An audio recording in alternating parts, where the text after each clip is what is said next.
আমার বাপ মহান ছিল, আমার দাদা মহান ছিল, এই গল্প শুনতে শুনতে মানুষ আসলে ক্লান্ত হয়ে গেছে, যে মানুষ পুরাতন জিনিসের প্রতি যথেষ্ট বিরক্ত। নির্বাচনের ব্যাপারে আমরা খুব বেশি আসনের জয়যুক্ত হইতে পারবো, ব্যাপারটা এরকম না। আমার পলিটিক্সটা হচ্ছে পরের নির্বাচনে, এবি পার্টির পলিটিক্স। আওয়ামী লীগের সময় ধরেন গোয়েন্দা সংস্থার প্রচুর লোকরা ফোন টোন করতো, মানসিক নির্যাতন কন্টিনিউয়াস থাকতে, প্রচন্ড থ্রেটের ভিতর জীবনযাপন করতে হয়েছে। আমি সিএনজিতে যাচ্ছি অথবা রিক্সা যাচ্ছি, আমি দেখতে পাচ্ছি গাড়ি ফলো করতেছে, বাসার সামনে গিয়ে দেখতেছি 4টা-5টা র্যাবের গাড়ি দাঁড়ায় আছে। নারী কমিশনের উদ্যোগটা ভালো, যে সকল সদস্যদেরকে দিয়ে আপনার এই কমিশনটা গঠিত হয়েছে এই সদস্যরা প্রবলেম্যাটিক। এই যে লক্ষ লক্ষ কর্মী কি বাড়িতে যাইতে পারে? তাকে যে পেশার স্বীকৃতি দেওয়ার জন্য বলছেন, তাদের পরিবারের সম্পত্তির বাস্তবতা কোথায়?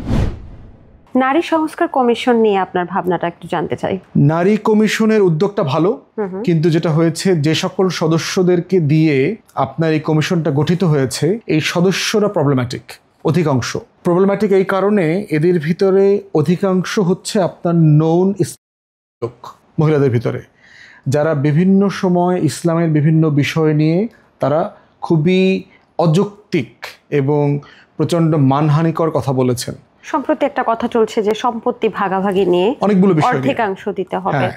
তো সেটাতে পরে আসতেছি। তো এই কমিশনের কনস্ট্রাকশনের একটা প্রবলেম হচ্ছে যে আপনি নন টাইপের লোকদেরকে দিয়ে এই কাজটা করানোর চেষ্টা করছেন এমন একটা সমাজে, যেই সমাজে এই বিষয়গুলো নিয়ে প্রচণ্ড স্পর্শকাতরতা আছে। এবং এই সদস্যরা কিন্তু 2012-13 সালে বাংলাদেশে যুদ্ধ লাগাই দিচ্ছে।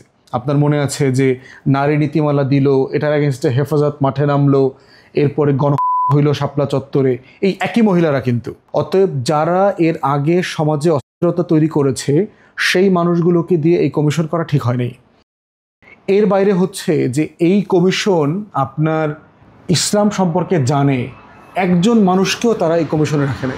মেয়েদের তালাকের অধিকার নিয়ে কথা বলছেন, সম্পত্তিতে কতটুকু পাবে কি পাবে না সেটা নিয়ে কথা বলছেন, কিন্তু যেই দেশে আপনার ডমিনেন্টলি ইসলামিক ভ্যালু সিস্টেমের উপরে ভিত্তি করে অথবা অন্যান্য ধর্মের যে ধর্মীয় আইন আছে সেই মোতাবেক সম্পত্তি এবং বিয়ে শাদী তালাক সেটেল হয়, সেখানে আপনি এদের কাউকে এক্সপার্ট হিসেবে রাখলেন না, এবং না রেখে যেটা হয়েছে এমন কিছু মতামত দিলেন যেটা সবাই সিম্পলি ফালায় দিচ্ছে। কী লাভ হলো আপনি 6 মাস কাজ করে? তো আপনাকে দরকার ছিল তো সবাইকে নিয়ে কাজটা করার এবং এমনভাবে করার যেটা আপনি গ্রহণ করতে পারবেন। তারা বলছে যৌনকর্মীদেরকে কাজের স্বীকৃতি দিতে হবে। যৌনকর্মীদের সাক্ষাৎকার নিয়েছেন? তারপরে ওই যে আপনার আরিচা ফেরিঘাটে এই যে আমাদের এশিয়ার নাকি সবচেয়ে বড় যৌনপল্লী আছে, ওইখানে কয়েক লক্ষ মেয়েরা ওখানে কাজ করে। ওরা ওরা ওরা কেউ এই পেশায় থেকে গর্বিত কিনা কখনো জিজ্ঞেস করেছেন? বোঝার চেষ্টা করেছেন? ওরা কি আসলে স্বেচ্ছায় সজ্ঞানে ওখানে গেছে? কেউ কি হইতে চায়? অতএব আপনি কোন সমাজে এই কথাগুলো বলছেন? আপনি সেই সমাজের বাস্তবতা মাথায় রাখতে হবে না? আপনি যদি চিন্তা করেন যে থাকেন সৌদি আরবে, ধরেন মরুভূমির মধ্যে থাকেন, আপনি সেখানে বৃষ্টির জন্য রেইনকোট কিনে বসে আছেন, সারাদিন রেইনকোট পরে থাকেন, এই মনে হয় বৃষ্টি হবে, এই মনে হয় বৃষ্টি হবে, এরকম একটা অবাস্তব কিছু প্রস্তাবনা তারা দিয়েছে। বাট তারা কিছু জেনুইন ভালো জিনিসও বলেছে কমিশনে। মেয়েদের নিরাপত্তা, পাবলিক টয়লেট ইউজ করার ব্যাপার, রাস্তাঘাটে শিকার হচ্ছে, আইনি জটিলতা আছে, তারপরে হচ্ছে যতটুকু সম্পত্তিতে অধিকার পাওয়ার কথা অতটুকুও পাচ্ছে না। এগুলো সব সত্য, এগুলো ফ্যাকচুয়ালি কারেক্ট, কিন্তু এমন কিছু কাজ তারা করেছে, এটা করে যেটা হয়েছে এই যে 60-70% ভালো জিনিস তারা প্রস্তাব করেছে এগুলো সব জলে চলে গেছে। এই জন্য যেটা করণীয় সেটা হচ্ছে, এবং তারা কোনো রাজনৈতিক দলের সাথে বসে নাই, কোনো আলেম ওলামাদের ওপিনিয়ন নেয় নাই। আপনি এখানে শরীয়ত নিয়ে কথা বলতেছেন অথচ আলেম ওলামাদের মতামত নেবেন না, তাহলে এই কাজটা আপনি কিভাবে করবেন? প্র্যাকটিক্যাল না তো। আপনি সম্পত্তির অর্ধেক করবেন, সম্পত্তির 1/3 যেটা ইসলাম বলে দিয়েছে, এই 1/3ই এই সোনার বাংলাতে বাপেরা ভাইয়েরা দেয় না মেয়েদেরকে। আপনি অর্ধেক নেবেন কিভাবে? জোর করে নেবেন? করবেন? স্বামীর বিরুদ্ধে ঘোষণা করবেন? কি করবেন? মানে আপনি তার টোটাল সোশ্যাল যে ইকোসিস্টেম আছে নারীর, এই পুরো ইকোসিস্টেমের বিরুদ্ধে দাঁড়িয়েছেন। তাকে এমন কিছু প্রস্তাবনার কথা বলছেন যে স্বামী থেকে আলাদা হয়ে যাবে, সে বাপ থেকে আলাদা হয়ে যাবে, ভাই থেকে আলাদা হয়ে যাবে, দিন শেষে তাকে যৌনকর্মী হইতে হবে, আবার ওইটার আবার স্বীকৃতি দিতে বলছেন। তাহলে তাকে তো আপনি আইসোলেট করে ফেলছেন সমাজ থেকে। এই যে লক্ষ লক্ষ যৌনকর্মী কি বাড়িতে যাইতে পারে? তাকে যে পেশার স্বীকৃতি দেওয়ার জন্য বলছেন, তাদের পরিবারের সম্পত্তির বাস্তবতা কোথায়? তার কি আসলে সম্পত্তি আছে? সে কি আসলে সচ্ছল পরিবারের মেয়ে? ওখানে সে কেন গেল? এই যে আমার দেশের লক্ষ লক্ষ মেয়েদেরকে ভারতে করা হচ্ছে, বিভিন্ন সময় দেখবেন মুম্বাই থেকে আমাদের 20 জনকে ধরছে, গুজরাট থেকে ধরছে, কলকাতা থেকে উদ্ধার করছে। এরা কি কেউ সজ্ঞানে গেছে? ইন্টারভিউগুলো পড়েন তো, কাজের কথা বলে নিয়ে গেছে দেখবেন অধিকাংশ জায়গায়। কোম্পানিতে চাকরি দেবে, কলকাতায় গার্মেন্টসে চাকরি দেবে, এমন জায়গায় চাকরি দেবে, মুম্বাইতে কোম্পানিতে কাজ দেবে বলে নিয়ে গেছে, নিয়ে আপনার সেক্স ওয়ার্কার বানাই দিচ্ছে, ব্রথেলে বিক্রি করে দিয়েছে। অতএব নারী কমিশনের অনেকগুলো প্রস্তাব করেছে যেগুলো খুবই অযৌক্তিক এবং অগ্রহণযোগ্য ইনফ্যাক্ট, বাট তাদের যে যৌক্তিক প্রস্তাবনাগুলো আছে সেগুলো বিবেচনা করা যেতে পারে। একদমই।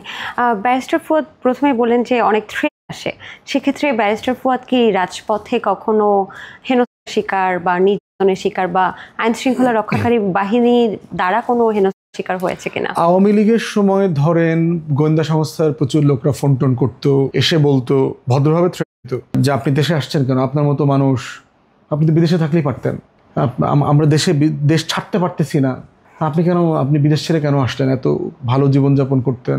নির্যাতনের শিকার কি হয়েছেন কখনো? ওই যে এটাই তো একটা হুমকি। আপনাকে গোয়েন্দা সংস্থার না শারীরিক নির্যাতনের শিকার হয়নি, বাট মানসিক নির্যাতন তো কন্টিনিউয়াস থাকতে, প্রচন্ড থ্রেটের ভিতর জীবনযাপন করতে হয়েছে। আমি সিএনজিতে যাচ্ছি অথবা রিক্সা যাচ্ছি, আমি দেখতে পাচ্ছি গাড়ি ফলো করতেছে, তারপরে হচ্ছে ধরেন বাসার সামনে গিয়ে দেখতেছি 4-5টা র্যাবের গাড়ি দাঁড়ায় আছে বিল্ডিং এর নিচে, তো বাসার সামনে থেকে সিএনজি ঘুরায় চলে গেছি, গোয়েন্দা সংস্থা থেকে ফোন করে বলতেছে আপনি কিন্তু থ্রেশহোল্ড পার করে গেছেন, সাবধান হাসিনার বিরুদ্ধে কথা বলার ব্যাপারে। মানে যেই কারণে যেই কাজগুলো করলে, কথা বললে আমাকে করাটা ন্যায্য হয়, সঠিক হয়, সেই কাজগুলো আমি অলরেডি করে ফেলছি, অত আপনি সাবধান হয়ে যান। তো এই ধরনের মনস্তাত্ত্বিক আসছে, ফোনে মেসেজ আসতেছে আপনাকে ফলো করতেছি, কিন্তু এই ধরনের, বাট ফিজিক্যালি আমি কোনো শিকার এখনো হয়নি। এবি পার্টির সদস্য সংখ্যা কি প্রতিদিন বাড়ছে? এবি পার্টির সমর্থন মানে এই বাড়াটা তো ধরেন আপনি সংখ্যায় তো কাউন্ট করতে পারবেন না, বাট যেটা হচ্ছে মিডিয়ার কারণে, শুধু এবি পার্টি না, আমরা তো আমাদের জায়গা থেকে যেটা নতুন রাজনীতির কথা বারবার বলছি, সেই জায়গাটার প্রতি আকর্ষণ তীব্র থেকে তীব্রতর হচ্ছে, যে মানুষ পুরাতন জিনিসের প্রতি যথেষ্ট বিরক্ত। আমার বাপ মহান ছিল, আমার দাদা মহান ছিল, আমার চাচা যুদ্ধের সময় 71-এ সেই রকম লাঠি দিয়া 50-100 পাকিস্তানি সোলজার ফেলছে, এই গল্প শুনতে শুনতে মানুষ আসলে ক্লান্ত হয়ে গেছে।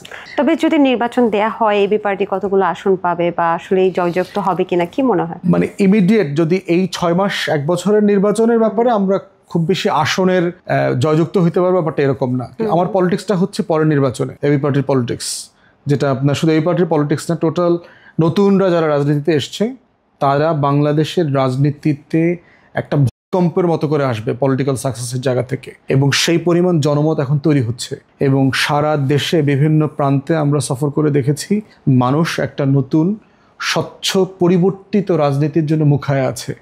তারা পুরাতন রাজনীতির উপরে বিরক্ত। এই ব্যক্তি পূজা, মাজার পূজা, মন্দির পূজা, এই ফুলের পূজা, পূজা, এরপরে হচ্ছে নেতাদের স্তুতি গাওয়ার যে পূজা, এটা শুনতে শুনতে সিম্পলি মানুষ টায়ার্ড হয়ে গেছে। তারা এগুলো পছন্দ করে না। তারা সিম্পলি জানতে চায়, ভাই আপনি রাজনীতি করবেন, ক্ষমতা আসলে আপনি আমার জন্য কি করবেন?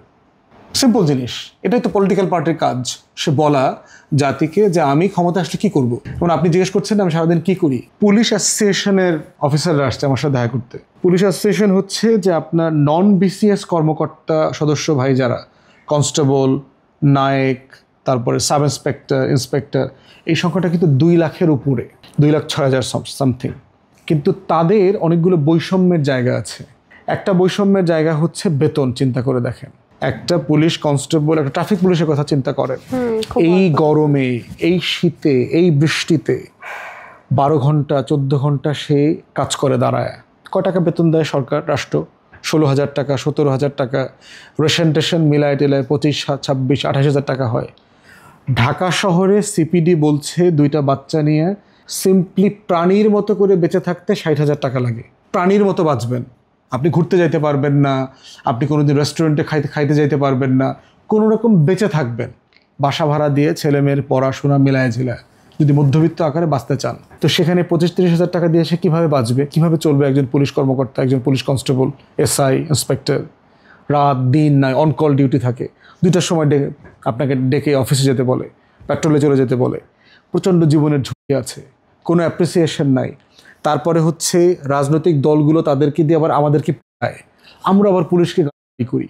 মানে তার কিন্তু কাজের কোনো সন্তুষ্টি নাই। তো এইরকম বাস্তবতায় হচ্ছে তাদের প্রমোশনের ঝামেলা আছে। তারা দেখবেন যে প্রচুর শ্রম দেয়, কিন্তু একটা জায়গাতে গিয়ে আর প্রমোশন নাই। ফার্স্ট ক্লাস অফিসার আপনার আটকে গেছে, 9ম গ্রেডে 10ম গ্রেডে গিয়ে আটকে গেছে। তাদের মধ্যে থেকে কিন্তু পুলিশের এসপি হওয়ার মতো যোগ্য মানুষ আছে, পুলিশের ইন্সপেক্টর আছে, প্রচুর ইউনিভার্সিটি গ্র্যাজুয়েট, ঢাকা ইউনিভার্সিটি জাহাঙ্গীরনগরে পড়া গ্র্যাজুয়েটরা আছেন। এই বৈষম্যগুলো দূর করবার জন্য তারা কাজ করছে, আমরা ওই দাবির সাথে একমত আর কি। তো সেই জায়গাতে আমরা যেটা দেখতে পাচ্ছি, এই যে আমাদের রিচ, মানে মানুষ কেন নতুন রাজনীতিটা চাচ্ছে, যেটা আপনি জানতে চাচ্ছেন, যে এই মানুষগুলো চাচ্ছে যে আমরা তাদের হয়ে কথা বলি, এবং এভাবেই কিন্তু রাজনৈতিক দল এবং নেতার তৈরি হয়। যখন জনগণের, রাষ্ট্রের, সমাজের বিভিন্ন জায়গার মানুষগুলোর তার উপর আস্থা তৈরি হয় যে হ্যাঁ, সে আমার মনের কথা বলছে, সে আমার কথাটা বলছে, সে আমার মতো করে বলছে, এবং আমি মজলুম থাকা অবস্থায় সে আমার অধিকারের কথা বলছে, অতএব এই মানুষগুলো যদি একদিন ক্ষমতায় আসে, আমার সমস্যার সমাধান হয়ে যাবে।